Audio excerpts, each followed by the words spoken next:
स्वागत है आप सभी लोगों का सोलो लेवलिंग के एक नए एपिसोड के अंदर। तो जैसा कि हम लोगों ने लास्ट वाला एपिसोड तक देख लिया था कि पार्क और आरशा दोनों दोनों आपस में बात करते हैं, जहाँ पे आरशा पार्क को अपनी पावर के बारे में बताती है और कहती है, तुमने वो कहावत तो सुनी ही होगी ना, मेरे दुश्मन का दुश्मन मेरा दोस्त। और वहीं पे लास्ट वाला एपिसोड खत्म हो गया था। तो एपिसोड को शुरू करने से पहले दोस्तों कुछ इंपॉर्टेंट इन्फॉर्मेशन है जो कि आप लोगों को मैं दे देता हूँ। सबसे पहली बात, इस बार थोड़ा सा डिले इसलिए हो गया था क्योंकि मेरे को थोड़ा सा काम था। और दूसरी बात, अब से तो नेक्स्ट एपिसोड है वो थोड़े से छोटे आएंगे, मतलब 10 से 12 मिनट के बीच में, क्योंकि इस सीरीज के हम लोग बिल्कुल एंड में आ चुके हैं और इसके अब ज्यादा चैप्टर नहीं बचे हुए हैं। और इसीलिए जब तक इसके नए चैप्टर्स नहीं आते हैं तो हम लोग को थोड़ा सा वेट भी करना पड़ सकता है। बाकी अब मैं सोच रहा हूँ कि कुछ नए सीरीज को स्टार्ट किया जाए। तो हम लोग के पास टोटल 3 ऑप्शन है, मैं आप लोगों को बता देता हूँ, आप लोग कमेंट करके मेरे को बता देना। पहला ऑप्शन है कि हम लोग लुकिज्म सीरीज को स्टार्ट कर दें सीजन 2 से, जो कि एक्चुअल में इसी तरीके से मानवा वर्जन होगा।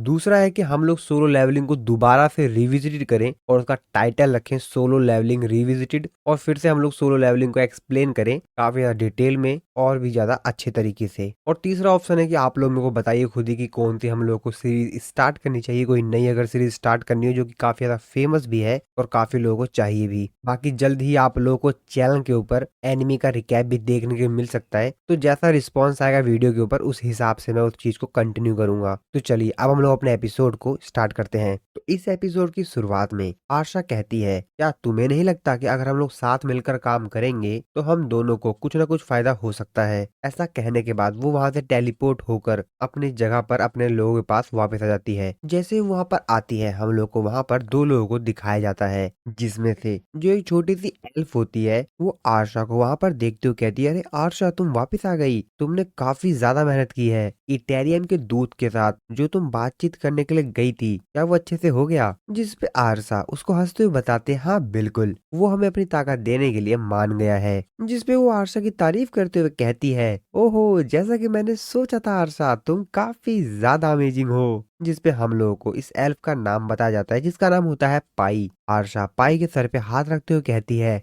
कि थैंक्स पाई। लेकिन आरशा अपने मन में सोच रही होती है पार्क के बारे में ही। इटेरियम का दूत पार्क डोजिन, मैंने तो उसे बस इस दुनिया के बारे में कुछ ही सवालों का जवाब दिया था, लेकिन हैरानी की बात यह है कि वो बहुत आसानी से मान गया। मुझे लगता है कि शैडो मोनार्च वैसे भी उनके प्लान के बीच में रुकावट बन ही जाता, उन्हें मेरी जरूरत तो पड़ती ही, और वैसे भी ये सब कुछ मेरे लिए कोई मायने नहीं रखते, मुझे इनसे क्या फर्क पड़ता है, कुछ भी नहीं। और कहती है कि सिस्टम के इंस्ट्रक्शन के पीछे हमेशा कोई ना कोई वजह होती ही है। जिसके बाद हम लोगों को पता चलता है कि एक्चुअल में इसके पास सूहो की जैसे ही एक यूनिक पावर के साथ साथ इसके पास भी एक सिस्टम है जो कि इसको इंस्ट्रक्शंस देते रहता है। जैसा कि सूहो के पास है उसी तरीके से आरशा के पास भी एक सिस्टम है, जिसके बारे में हम लोगों को काफी डिटेल में आगे के एपिसोड्स में पता चलेगा। उसके स्क्रीन के ऊपर एक क्वेस्ट की नोटिफिकेशन आई थी। उस क्वेस्ट का नाम था मोनार्च बनने के रास्ते का चौथा पड़ाव। उस क्वेस्ट में उसको कहा गया था मोनार्च बनने के लिए शैडो मोनार्च का होना एक बहुत बड़ी दिक्कत है, तो इसीलिए इटालियन के दूत के साथ एक टीम बनाओ जो कि शैडो मोनार्च का दुश्मन है। ये वाला जो क्वेस्ट था अब वो कंप्लीट हो चुका था, साथ ही में उसका जो इस लेवल पे इस क्वेस्ट को कंप्लीट करने के बाद रिवॉर्ड्स था वो भी मिल जाता है। और अब उसका मोनार्च बनने के रास्ते का 5वां पड़ाव, यानी कि अब उसको 5th इंस्ट्रक्शन बताई जाएगी। आरशा काफी ज्यादा खुश होते हुए कहती है, और अब हम मोनार्च के वारिस भी मोनार्च बन जाएंगे, वो समय दूर नहीं है। बस यही जरूरी है। इसके बाद दूसरी तरफ हम लोग एक बिल्डिंग के अंदर एक अपार्टमेंट में कुछ गिल्ड के मेंबर को देखते हैं। तो एक्चुअल में ये लोग फेम गिल्ड से आए हुए थे जो कि यहाँ पर इस हंटर को एक ऑफर देने के लिए आए थे। वो उससे कहते हैं ये सबसे बेहतरीन ऑफर है जो हम दे सकते हैं, तो क्या तुम ए रैंक के गेट को क्लियर करने में, क्या तुम उस मिशन में फेम गिल्ड के साथ चलना चाहते हो? जिस पे वो हंटर उन लोगों को साफ साफ मना कर देता है और कहता है कि मैं तुम लोगों से कितनी बार कह चुका हूँ कि मैं किसी भी ऐसे मिशन में पार्टिसिपेट नहीं करूंगा जो कि ए रैंक से ऊपर के हों। तो एक्चुअल में ये एक फ्रीलांसर हंटर है जिसका नाम होता है ली युनसुक, जिस पे गिल्ड का जो मेंबर होता है वो काफी ज्यादा तेजी से ली के ऊपर चिल्लाते हुए कहता है, लेकिन तुम्हें नहीं लगता कि ये सिर्फ एस रैंक के टैलेंट की बर्बादी है? तुम फेम गिल्ड को जरूर ज्वाइन करो, ये तुम्हारे लिए काफी अच्छा है, काफी बेहतर है। जिसपे ली उन लोगों से कहता है कि कोई भी शर्त या मनाने की कोशिश मुझे वो रिस्क लेने के लिए मजबूर नहीं कर सकती, प्लीज यहाँ से चले जाओ। जिसपे वो मेंबर ली से फिर से कहता है, क्या तुम्हें नहीं लगता कि ए रैंक डंजन काफी ठीक ठाक डील है, और वैसे भी कोरिया में जितने भी एस रैंक के हंटर्स हैं उनमें से तुम एक हो, तो ये डील तुम्हारे लिए काफी बेहतर है। ली उन लोगों को बताता है, मुझे हर रात ये डरावने सपने आते हैं कि मॉन्स्टर मुझे जिंदा खा रहे हैं। बहुत सारे मॉन्स्टर्स, अनगिनत मॉन्स्टर मेरे ऊपर टूट पड़ते हैं, जैसे वो सब के सब यहाँ पर इकट्ठा सिर्फ मुझे खाने के लिए ही हुए हैं। वो बिना दया के मेरे हाथ, मेरे पैर और पूरे जिस्म को नोचते चबाते रहते हैं। आखिरकार एक एस रैंक होने का क्या फायदा, क्या फायदा है एक एस रैंक होने का। उन मॉन्स्टर के सामने मैं एक डरे हुए बच्चे की तरह कांपने लगता हूँ और काफी ज्यादा घबरा जाता है। वो मेंबर भी उसकी इस हालत को देखकर काफी ज्यादा हैरान होते हैं। वो आगे कहता है, सो प्लीज प्लीज अगली बार से आप मुझे यहाँ पर मिलने के लिए मत आइएगा, चले जाइए आप लोग, प्लीज चले जाइए। और फिर वो लोग भी आगे कुछ ज्यादा बातचीत नहीं करते हैं, उसको उसके हालात पर वहीं छोड़कर चले जाते हैं। और वो हंटर खड़ा होता है और शीशे के बाहर देखने लगता है और अपने मन में सोचते कहता है नहीं, और उसे वही डरावने सपने याद आने लगते हैं। उन्हीं गिल्ड के मेंबर को दिखाया जाता है जो कि जीने से नीचे आ रहे थे। उनमें से जो लेडी मेंबर होती है वो कहती है कि वैसे क्या तुमको लगता है सच में हम लोगों को उसको इस हालात में छोड़ना चाहिए था। जिस पे वो बंदा कहता है, तुमने उसकी आंखें नहीं देखी क्या? मुझे नहीं लगता। और हम इनके साइड में देखते हैं तो एक्चुअली में यहाँ पर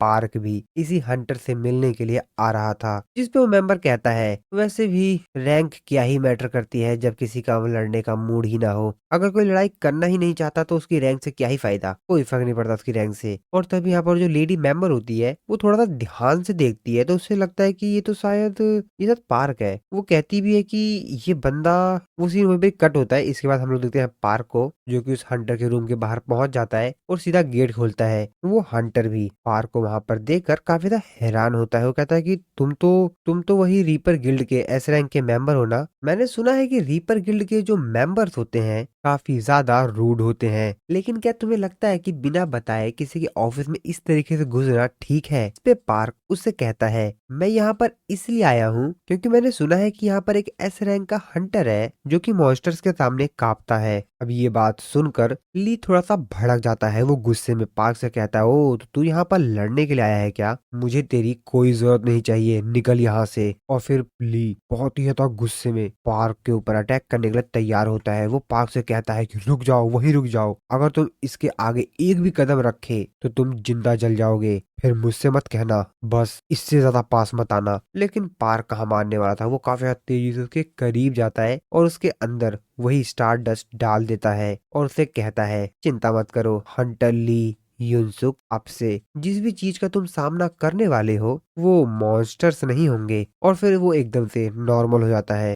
पार्क उसकी तरफ देखते हुए मुस्कुराता है। डार्कनेस शैडो मोनार्च का वारिस सांग सूहो और बाकी मोनार्च के वारिस जो कि डार्कनेस के खिलाफ खड़े हैं, एक अनजाने फैक्टर के सामने आते ही गेम का रुख बदलना शुरू हो गया है। उन्होंने दूसरी दुनिया से होने वाले हमलों पर ही ज्यादा ध्यान दिया कि अंदर ही अंदर पड़ रही क्रैक को देख ही नहीं पाए। तो फिर मैं उन क्रैक का अच्छी तरीके से इस्तेमाल करूंगा। और फिर ये सीन यहीं पर ही कट होता है। दूसरी तरफ हम लोग काल 472 कंट्रोल टावर को देखते हैं। तभी उनके पास एक पायलट की कॉल आती है। वो पायलट उन लोगों से बोलता है कि क्या ये काल 472 कंट्रोल टावर ही है, प्लीज जवाब दीजिए। जिसपे वो मेंबर बोलता है, हाँ बिल्कुल सर, बताइए सर, मैं आपकी किस तरीके से मदद कर सकता हूँ। जिसपे वो पायलट उन लोगों को अपनी करंट लोकेशन बताता है कि वो आसमान में किस जगह पर है। कि मेरा सर एक सवाल था, मुझे आप ये बताइए कि मैं इस समय जिस ऊंचाई पर हूँ, क्या इस ऊंचाई पर मुझे बर्फ दिख सकता है? जिसमें बंदा कहता है कि